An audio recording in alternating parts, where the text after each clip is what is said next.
Hi students, how are you? So in the last class we saw about the Grumble family, right? And written by Lucy Maud Montgomery, and we saw some introduction about her and how many poems she wrote and how many novels and how many short stories and how many essays and about her popularity. And we saw the first page. We saw all this stanza and we saw about a family called as Grumble family. Okay, so அந்த family வந்து எப்போவுமே crumble பண்ணிகிட்டே இருக்கிறதுனால அவங்களுடைய கேரக்டரிஸ்டிக்ஸையே வந்து அவங்களுக்கு வந்து நேமாக கொடுத்துட்டாங்க அந்த ஃபேமிலிக்கு, கிரம்பிள் ஃபேமிலி அப்படின்னு சொல்லிட்டு. And they live in a complaining street. அவங்க எந்த சிட்டியில் லிவ் பண்ணுறாங்க அப்படின்னா அது வந்து never are satisfied city. And the river of discontent வந்து அவங்க சிட்டி வெளியே போகுது அப்படின்னு சொல்கிறாங்க.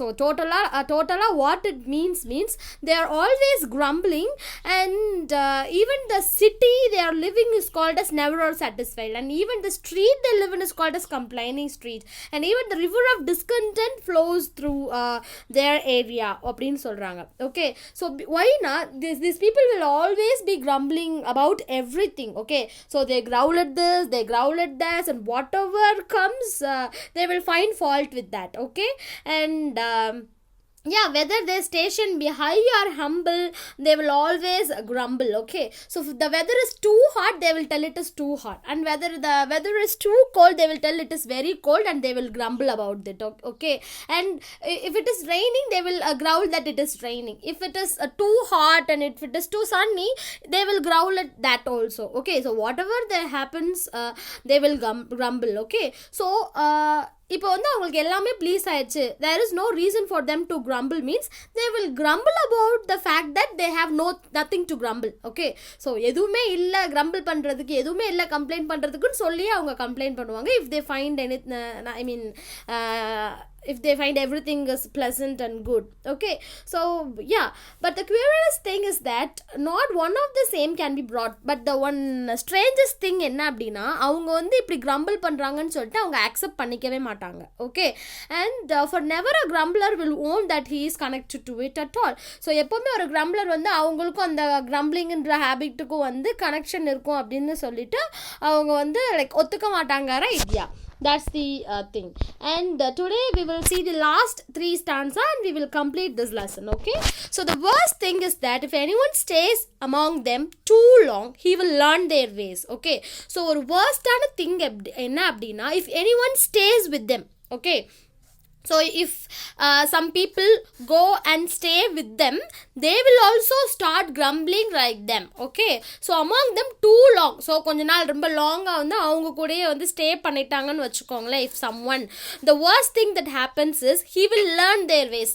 அவங்களுடைய ways-ஐ learn பண்ணிட்டு the people who are staying with them may also becomes grumblers. Okay, so they will also grumble at everything. so அவங்களோட கூட போய் ரொம்ப நாள் தங்கியிருந்தாலே நம்மளும் அவங்கள மாதிரியே மாறிடுவோம் அப்படின்றதான் இங்கே வந்து சொல்கிறாங்க. Okay, and before he dreams of the terrible jumble he is adopted into the family of grumble. Okay, so அதாவது நம்ம இந்த டெரிபிளான ஜம்பிளில் மாட்டிக்கிட்டோம். ஜம்பிள் அப்படின்னா ஜம்பிளிங் வேர்ட்ஸ்ன்னு நம்ம வந்து சின்ன வயசில் படிச்சிருப்போம். ரைட்? இந்த வேர்ட்ஸ்லாம் வந்து லைக் அரேஞ்ச்மெண்ட் வந்து ப்ராப்ளமாக இருக்கும். ஸோ நீங்கள் அதை ரீஅரேஞ்ச் பண்ணி கரெக்டான ஃபார்முக்கு வந்து ஜம்பிளிங் வேர்ட்ஸ் பண்ணுவீங்களா? ஸோ தட் இஸ் ஜம்பிள் அப்படின்னா ஒரு லைக் ஆர்டரில் இல்லாமல் லைக் அன்டெடியாக ரொம்ப வந்து கயமையான்னு கிடக்கிறது, ரொம்ப டெரிபிளாக இருக்கிறது. ஓகே, ஸோ டெரிபிள் ஜம்பிள் அப்படின்னா ஸோ அதுக்குள்ளே மாட்டிட்டு, அதாவது நம்ம மாட்டிக்க போகிறோன்னு நம்ம நினச்சி அந்த dreams of the terrible jumble நினச்சி வெளியில் வர ட்ரை பண்ணுறதுக்கு முன்னாடியே அந்த ஃபேமிலி ஆஃப் கிரம்பிளில் நீங்கள் வந்து அடாப்ட் ஆயிடுவீங்க. அதாவது அவங்க உங்களை அடாப்ட் பண்ணிடுவாங்க.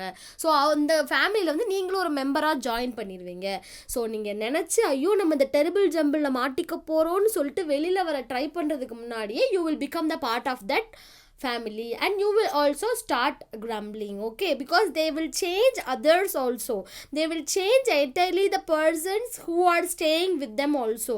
By seeing them, everyone will become like that. Okay, so this is the thing they are telling. Okay, so and so it were wisest to keep our feet from wandering into complaining street. அதனால் அந்த complaining street பக்கம் wander ஆகிறதே சுத்தமாக stop பண்ணிடணும். So wandering means roaming here and there, அங்கிட்ட நடக்கிறது. அது wandering means அந்த பக்கம் போய் நடக்கிறதா வாண்டரிங் அப்படின்னு சொல்லுவாங்க. ஸோ மோஸ்ட்லி வாண்டரிங்னா ஐ மீன் அந்த பக்கமும் இந்த பக்கமும் சும்மா சுற்றிட்டு இருக்கிறது தான் வாண்டரிங்னு சொல்லுவாங்க. ஸோ ஹியர் இட் மீன்ஸ் நீங்கள் கம்ப்ளைனிங் ஸ்ட்ரீட் பக்கம் போகாமல் இருந்தாலே you will be nice and you will be happy.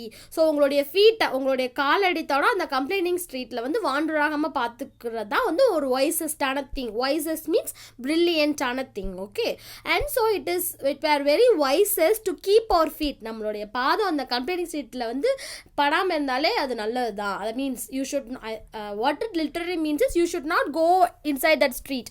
You should not go and be friendly with that grumbling people, then you will also become like them. Okay, and yeah, you will also start complaining about everything. You will also become very not optimistic, like pessimistic நீங்களும் ஆகிடுவீங்க, and you will complain about everything. Okay, and never to growl whatever we do lest we be mistaken for grumblers too. So என்ன நடந்தாலும் நம்ம அவங்கள மாதிரி என்ன பண்ணக்கூடாது, grumble பண்ணிட்டு growl பண்ணிட்டு, and we should not be complaining about everything. நம்ம like அதை அக்செப்ட் பண்ணிக்க கற்றுக்கணும். ஓகே, அண்ட் இது நல்லா இல்லைன்னு நம்ம சொல்லிகிட்டே இருக்கக்கூடாது. we should enjoy the life that we are in. Okay, and yeah, and whatever we do lest we be mistaken for grumblers too. So அப்படி சப்போஸ் நம்ம அப்படி பண்ணாமல் நம்மளும் அவங்கள மாதிரி கம்ப்ளைண்ட் பண்ணிட்டு இருந்தோம் அப்படின்னா நம்மளையும் அந்த கிரம்பிளர்ஸோட சேர்த்துருவாங்க, அண்ட் நம்மளும் அந்த கிரம்பிளர்ஸ் மாதிரின்னு நினச்சிருவாங்க. ஐ மீன் அவங்க தான் நம்ம தான் அந்த கிரம்பிளர்ஸ்ன்னு மித்தவங்க நினச்சிருவாங்க. So the best thing is you should not grumble like that family members.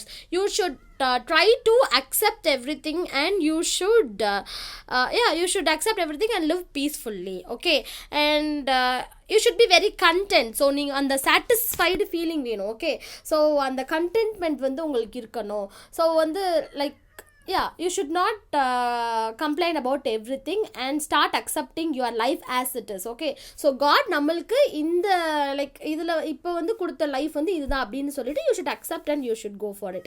அதுக்காக இந்த லைஃபை இம்ப்ரூவ் பண்ணுறதுக்கு நம்ம எஃபோர்ட் போடக்கூடாதுன்னு நான் சொல்ல வரல. You should put effort, but also you should accept certain things that are already given to us அப்படின்னு சொல்கிறாங்க. Okay, so you should not be complaining. சில பேர் ரொம்ப ரொம்ப புவரான ஃபேமிலியில் பிறந்திருக்கலாம். You should accept that. Okay, and you should try to come out of that poor situation. Okay, so அதை accept பண்ணிட்டு நீங்கள் அதை கம்ப்ளைண்ட் பண்ணிட்டே இருந்தாங்கன்னா நம்மளால எதுவுமே பண்ண முடியாது. அப்போ நம்ம என்ன பண்ணணும், நல்லா we should study and we should try to succeed and make our family in a good position. Okay, and yeah, so அந்த மாதிரி தான் நம்ம பண்ணணுமே தவிர அதை வச்சு grumble பண்ணிட்டே ஐ மீன் நம்ம இப்படி இருந்துட்டோமே, நம்மளுடைய வீடு இப்படி போரா இருக்கேன்னு சொல்லிட்டே இருந்தோம்னா எதுவுமே நடக்க போகிறது கிடையாது. Okay, and yeah, so you should not be grumbling always, otherwise you will be mistaken for that grumblers. Okay, and let us learn to walk with a smile and a song. Okay, so எப்போவுமே நீங்கள் ரொம்ப ஸ்மைலோடு இருக்கணும், அண்ட் பாட்டு பாடிட்டு எப்போவுமே you should be very happy with your life, and no matter if things do sometimes go wrong. எல்லாமே எல்லாத்துக்குமே நல்லா நடக்கும் அப்படின்னு சொல்லிட்டு we should not think. Okay, sometimes everyone face some difficulties and sometimes something goes wrong. Okay, so no matter if things do something go wrong, but you should not be careless. Okay, and you should be very careful and you should do everything, but sometimes it may go wrong. Okay, so at that time you should not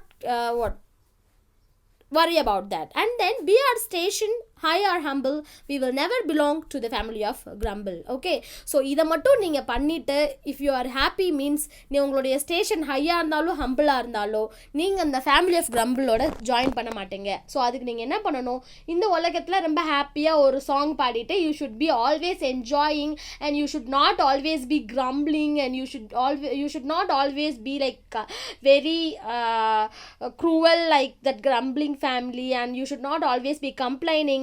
You should be satisfied with everything and you should take your life very easily, and if something goes wrong, don't worry about that a lot. You should move on with your life, and at the same time you should be very careful also. Okay, so yeah, so this is the overall poem about this grumbling family. So so on the whole என்ன சொல்ல வராங்க அப்படின்னா, so you should not join this family of grumble. Okay, so உண்மைக்கே இந்த grumble ஃபேமிலின்னு ஒன்று இல்லை. Okay, so இந்த கிரம்பிள் ஃபேமிலின்னு யாரை சொல்ல வராங்க அப்படின்னா, இந்த வேர்ல்டில் உங்களுடைய நெய்பர்ஹுட்டாக எடுத்துக்கலாம், இல்லாட்டி உங்களுடைய ஸ்கூலாக இருக்கலாம். நீங்கள் 1-2 பேர் இப்படி இந்த கிரம்பிளிங் பண்ணிகிட்டே இருக்கிறவங்க, இப்போ எதுக்கு எடுத்தாலும் இப்படி டிஸாட்டிஸ்ஃபைடாக இருக்கிறவங்க எல்லாத்தையுமே நீங்கள் பார்த்துருப்பீங்க. ஸோ அந்த மாதிரி நீங்களும் மாறிடக்கூடாது அப்படின்றது தான் அந்த ஹோல் போயமே. ஓகே, ஸோ நீங்கள் வந்து இந்த இருக்க நம்மளோட லைஃப்பை வந்து சாட்டிஸ்ஃபைடாக வந்து ரொம்ப சந்தோஷமாக வந்து லீட் பண்ணணும். நம்ம வந்து அடுத்து நம்மளுடைய லைஃப்பை வந்து நெக்ஸ்ட் ஸ்டேஜுக்கு கொண்டு வர்றதுக்கு you should B patiently, you should do everything and you should not complaining about everything அப்படினு சொல்றாங்க. Okay, so yeah, you should be very positive, optimistic-ஆ நீங்க இருக்கணும் அப்படின்றத அந்த ஓவராலா சொல்றாங்க. சப்போஸ் நீங்களும் இந்த மாதிரி குறை சொல்லிட்டே இருந்தீங்கன்னா அந்த குறை சொல்ற கும்பல் அப்படின்னு சொல்றாங்களா, ஸோ அதை தான் இங்கே கிரம்பிள் ஃபேமிலின்னு சொல்லியிருக்காங்க.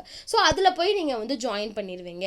ஸோ அந்த மாதிரி நீங்கள் இருக்க வேணாம் அப்படின்னு சொல்கிறது தான் இமேஜினரியாக அப்படி ஒரு கிரம்பிள் ஃபேமிலின்னு ஒன்று இருக்குது அப்படின்னு சொல்லிட்டு ஆத்தர் வந்து லைக் ஒன்று க்ரியேட் பண்ணி வந்து சொல்லியிருக்காங்க. Okay, clear? So this is the overall idea of the poem and yeah. So உங்களுக்கு வந்து க்ளாசரி செக்ஷன் வந்து கீழே கொடுத்துருக்காங்க. ஸோ ஆல்ரெடி நான் வந்து உங்களுக்கு மீனிங் எல்லாம் வந்து போம் நடத்துகிறப்பயே I already told you and இது நல்லா ஒரு ரீட் பண்ணிக்கோங்க. And yesterday also I asked you to read this. அப்புறம் வந்து இங்கே வந்து read the following lines and answer the questions கொடுத்துருக்காங்க. So this is very very easy. நீங்கள் போமை வந்து கிளியராக கவனிச்சிருந்தீங்க அப்படின்னாலே இந்த கொஷின்ஸ்க்கு வந்து நீங்கள் ஆன்சர் பண்ணிடலாம் ரொம்ப ஈஸியாக. So where does the family live? Family எங்கே லிவ் பண்ணுறாங்க? They are living in complaining street, that's all. Okay, so எதுக்கு வந்து அந்த ஸ்ட்ரீட்டில் வந்து கம்ப்ளைனிங் ஸ்ட்ரீட்னு பேர் வச்சிருக்காங்க? Because they will always complaint about everything. So அதனால தான் அது கம்ப்ளைனிங் ஸ்ட்ரீட்னு நேம் வந்துச்சு.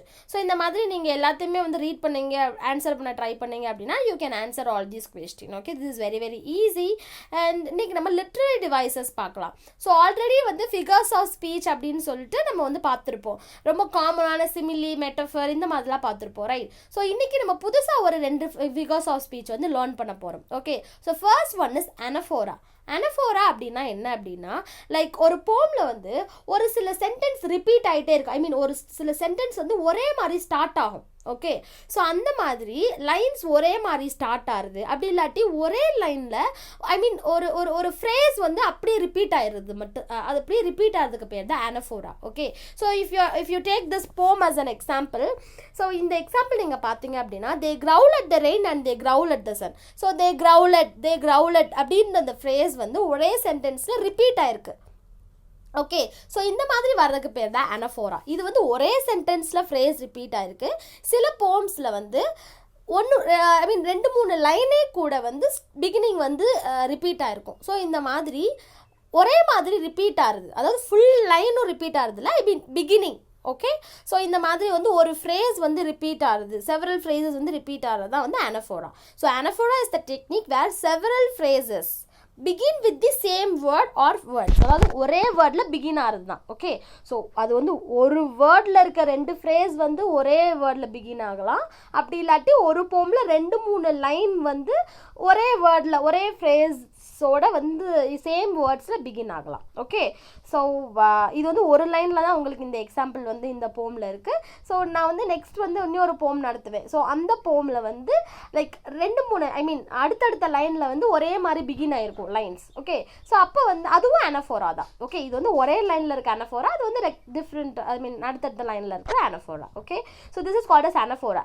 Anaphora means begin with the same words. Okay, it is in the same sentence or in the next sentence. Okay, so where several phrases begin with the same word or words. Okay, ரொம்ப easy, நீங்கள் read பண்ணாலே இந்த அனஃபோராவை கண்டுபிடிச்சிடலாம். So இங்கே வந்து they growl at the rain and they growl at the sun, they growl atன்னு சொல்லிட்டு சேமாக begin ஆயிருக்கு 2 ஃப்ரேஸ். ஓகே, ஸோ அதனால இந்த இடத்துல அனஃபோரா இருக்குது. Okay, so next we are going to move on to epithet. epithetனாலே டிஸ்கிரிப்டிவ் நேம் அப்படின்னு சொல்லுவாங்க. அதாவது என்ன அப்படின்னா, உங்கள் பேருக்கு ஒரு டிஸ்கிரிப்ஷன் கொடுக்குறது. அதாவது இப்போ உங்களுக்குன்னு ஒரு கேரக்டர் இருக்கும். ஓகே, ஃபார் எக்ஸாம்பிள் நீங்கள் எப்போவுமே பேசிகிட்டே இருப்பீங்க அப்படின்னா டாக்கட்டிவ்னு உங்களுக்கு ஒரு நேம் இருக்கும். ஸோ உங்களை டிஸ்கிரைப் பண்ணுற மாதிரி, உங்களுடைய கேரக்டரை டிஸ்கிரைப் பண்ணுற மாதிரி அந்த இது இருக்கா? So for example if someone is very very happy, இப்போ வந்து ஒரு ரியான்னு ஒரு பொண்ணு இருக்குது, அந்த பொண்ணு எப்போவுமே வந்து ஹாப்பியாக இருப்பாங்க அப்படின்னா அவங்க வந்து ஹாப்பி ரியா அப்படின்னா கொடுத்துருக்காங்க அப்படின்னா அவங்களுடைய கேரக்டரிஸ்டிக்ஸை வந்து இந்த ஹாப்பி அப்படின்றது வந்து சொல்லுது. ஓகே, ஸோ அவங்களுடைய கேரக்டரிஸ்டிக்ஸை அவங்களுக்கு ஒரு டிஸ்கிரிப்டிவ் வேர்டாக நம்ம கொடுத்துருக்கோம், அதாவது ஒரு அப்ஜெக்டிவாக வந்து கொடுத்துருக்கோம். எப்போவுமே ஹாப்பியாக இருக்கனால ஹாப்பி ரியான்னு நம்ம சொல்கிறோம். ஸோ இந்த மாதிரி ஏதாவது ஒரு திங்ஸுக்கோ இல்லை ஏதாவது ஒரு பர்சனுக்கோ அவங்களுடைய கேரக்டரிஸ்டிக்ஸை வச்சு முன்னாடி ஒரு அப்ஜெக்டிவ் கொடுக்கறது தான் எபித்தட். ஓகே, ஸோ உங்களுக்கு கன்ஃபியூசிங்காக இருக்கும், நீங்கள் கிளியராக லிசன் பண்ணீங்க அப்படின்னா புரிஞ்சும், ரொம்ப ரொம்ப ஈஸி. ஓகே, ஸோ இப்போ இந்த போயமில் ஒரு ஃபேமிலி இருக்குது. ஓகே, ஸோ இந்த ஃபேமிலியோட கேரக்டரைஸ் முக்கியமான கேரக்டர் என்ன, அவங்க எப்போவுமே கிரம்பிள் பண்ணிகிட்டே இருப்பாங்க. அப்போ ஸோ இந்த கேரக்டரை வந்து இந்த ஃபேமிலியை சொல்கிறதுக்கு ஏதாவது ஒரு அப்ஜெக்டிவ் கொடுக்கணும்ல, ஸோ ஏதாவது அதை டிஸ்கிரைப் பண்ணுற மாதிரி ஒரு வேர்டு கொடுக்கணும்ல. ஸோ அதனால தான் அந்த ஃபேமிலியை த கிரம்பிள் ஃபேமிலினே சொல்லிடுறாங்க. ஏன்னா அவங்களுடைய கேரக்டரிஸ்டிக்ஸ் என்ன, தே வில் ஆல்வேஸ் கிரம்பிள். அதனால் அவங்களுக்கு ஒரு அப்ஜெக்டிவாக கிரம்பிளையே அப்ஜெக்டிவாக கொடுத்துட்றாங்க டிஸ்கிரைப் பண்ணுற மாதிரி. கிரம்பிள் ஃபேமிலின்னு சொல்லிட்டு அவங்களுக்கு ஒரு நேமை வந்து முன்னாடி கொடுத்துட்றாங்க. ஓகே, அந்த ஃபேமிலியோட பேர் த கிரம்பிள் ஃபேமிலி, அந்த ஸ்ட்ரீட்டோட பேர் த கம்ப்ளைனிங் ஸ்ட்ரீட் அப்படி சொல்லிட்டு they have given some descriptive word, so that is called as epithet. An epithet வந்து ஒரு adjective or a phrase expressing the quality or attribute regarded as a characteristics of the person. So அதோட பர்சனோட கேரக்டரிஸ்டிக்ஸோ அந்த திங்ஸோட கேரக்டரிஸ்டிக்ஸோ denote பண்ணுற மாதிரி ஒரு அப்ஜெக்டிவை ஒரு ஒரு அந்த இதுக்கு கொடுக்கறது. ஸோ இங்கே கிரம்பிள் ஃபேமிலினா அந்த ஃபேமிலியோட கேரக்டரிஸ்டிக்ஸ் கிரம்பிள் பண்ணுறது. ஸோ அதுவே வந்து ஒரு அப்ஜெக்டிவாக கொடுத்துட்றாங்க.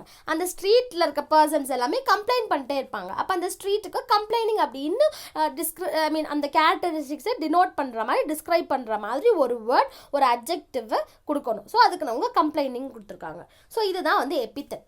Okay, so I repeat it for you again. Anaphora அப்படின்றது ஒரு technique where several phrases begin with the same word or words. So நிறைய ஃப்ரேசஸ் வந்து சேம் வேர்ட் இல்லாட்டி வேர்ட்ஸோட பிகின் ஆகிறதுக்கு பேர் தான் அனஃபோரா. ஓகே, ஸோ எபித்தட்னா என்ன அப்படின்னா அந்த பர்சன் இல்லாட்டி அந்த திங்ஸோட கேரக்டரிஸ்டிக்ஸை டினோட் பண்ணுற மாதிரி ஒரு அப்ஜெக்டிவை ஜாயின் பண்ணுறது தான் epithet. Okay students, clear? Yeah, it is the very very easy. So இங்கே கீழே வந்து என்ன கொடுத்துருக்காங்க அப்படின்னா சி செக்ஷன் ரொம்ப ரொம்ப ஈஸி. அல்லிட்ரேஷன் வேர்ட்ஸ் கண்டுபிடிக்க சொல்லியிருக்காங்க. So alliteration words we already know, அதாவது கான்சனன்ட் சவுண்ட் வந்து சிமிலராக இருக்கிறது தான் அல்லிட்ரேஷன். ஓகே, ஸோ நீங்கள் எப்படி ஞாபகம் வச்சுருப்பீங்க, இந்த ஃபர்ஸ்ட் லெட்டர் வந்து சிமிலராக இருக்கிறதெல்லாம் எழுதுவீங்கல்ல. ஸோ ஆக்சுவலி இது ஃபர்ஸ்ட் லெட்டர் சிமிலராக இருக்கிறது இல்லை, கான்சனன்ட் வந்து சிமிலராக இருக்கிறது. ஓகே, ஸோ இங்கே வந்து ஹை, ஹம்பிள், ஸோ இந்த ரெண்டுக்குமே வந்து கான்சனன்ட் சவுண்ட் வந்து சிமிலராக இருக்குது. ஸோ இதோட ஆன்சர் ஹை, ஹம்பிள். அண்ட் அல்லிட்ரேஷன் இந்த போமில் என்னென்னலாம் இருக்கோ அதெல்லாம் எழுத சொல்லியிருக்காங்க. ஸோ உங்களுக்கு டைம் இருக்கிறப்ப வந்து அந்த அல்லிட்ரேஷன்லாம் எழுதி பாருங்கள். அதாவது சேம் ப்ரனன்சியேஷன், அதாவது கான்சனன்ட் சவுண்டோட பிகின் ஆகிற words. Okay, and rhyme scheme கண்டுபிடிச்சிக்க சொல்லியிருக்காங்க, ரைமிங் வேர்ட்ஸ் கண்டுபிடிக்க சொல்லியிருக்காங்க. இது ரெண்டுமே உங்களுக்கு ஆல்ரெடி வந்து I taught you in the class how to find out a rhyme scheme and how to rhyming words நீங்கள் ப்ரொனவுன்ஸ் பண்ணி ஈஸியாக கண்டுபிடிச்சிருவீங்க. So it's very very easy. So for you today's homework is நீங்கள் இந்த poem one time ஃபுல்லாக read பண்ணிவிட்டு இந்த literary டிவைஸும் ஒன் டைம் ரீட் பண்ணிவிட்டு இந்த சி செக்ஷன் வந்து இன்றைக்கி நீங்கள் பண்ணி வைக்கிறீங்க. பண்ணி முடிச்சுட்டு யூ ட்ரை. ஸோ ஃபர்ஸ்ட் ஒனுக்கு நான் ஆல்ரெடி ஆன்சர் சொல்லிட்டு, ஸோ செகண்ட் ஒன் தேர்ட் ஒனுக்கு வந்து நீங்கள் ஆன்சர் கண்டுபிடிக்க ட்ரை பண்ணுங்கள். Okay students, so this is the homework that I'm going to give you today and I hope இந்த போம் வந்து உங்களுக்கு நல்லா புரிஞ்சிருக்கும். Okay okay students, I will meet you in the next class. Bye.